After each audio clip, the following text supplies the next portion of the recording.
the most sustainable thing you have is in your closet already.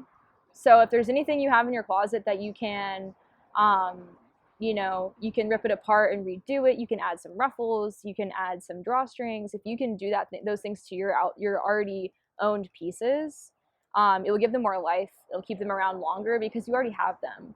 And if you um, donate them, there's a pretty high percentage of those clothes that actually go to secondhand shops that never get sold and get put to landfills. It doesn't matter if um, what is being created is causing pollution. It doesn't matter if there's tons of waste every year being thrown away just in fabric alone. It doesn't matter if people are being paid cents to work themselves to the bone and not be able to see their kids. Like, none of these things matter in that system because what matters is money. What fabrics are you using? If you have a fabric that is that cheap, how is it being made? Because the way it's being made is definitely not organically. Obviously, like, organic fabrics are better, but even like harvesting cotton and stuff uses a lot of water, so it's not always great. But as far as durability goes, it's better than a lot of man-made fabrics. What are you doing to be a more sustainable designer? Because that's what consumers want. That's what people want now because we're scared. Like, because our planet's dying. And it's like, it's hard to think that our planet has been living for so long without us. But now it's falling apart because we decided that we wanted to have a new dress every week, you know? So it's pretty loaded. It's like very layered. Um,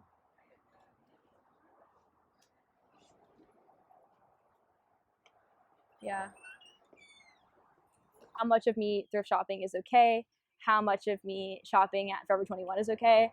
How much of me shopping at an expensive like brand is okay? Because I guess ultimately it's going to be up to the big corporations who um, are the sole source of 70% of emissions to do something about what they're doing. Like, they need to make the change, because we're all just people who need clothes at the end of the day. The current state of fashion says a lot about where society stands in its evolution. The human race is teetering on a tightrope.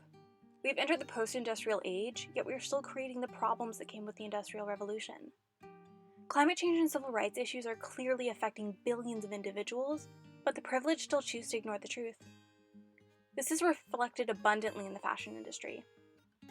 Those who do not immediately see the effect of their actions continue to support the brands that are contributing to pollution, greenhouse gas emissions, and poor treatment of workers. The consumers of textile products also tend to be unaware of the negative effects that come with them. Many who are aware and are taking a stand against it are those of the younger generation. Youth are on the front lines of the sustainable fashion movement because they are going to reap the consequences of the decisions made by their parents and grandparents. They want the powers that be to begin transitioning towards sustainability before it's too late. Young adults have grown up in the age of immediately accessible, globalized media. In the last few years, as fast fashion has become such an ecological issue, teens have been exposing themselves to the facts. They are unable to ignore the implications of human action because of technology. Youth rejecting these capitalistic conventions of mass consumption mixed with educating themselves means that there is hope for society. In its current state, societal evolution could continue down its current path, destroying the global environment and putting millions of species at risk. That, or it could take the sustainable route. The path that millennials and Gen Z are pushing with every post on social media. The path that every climate scientist is working towards.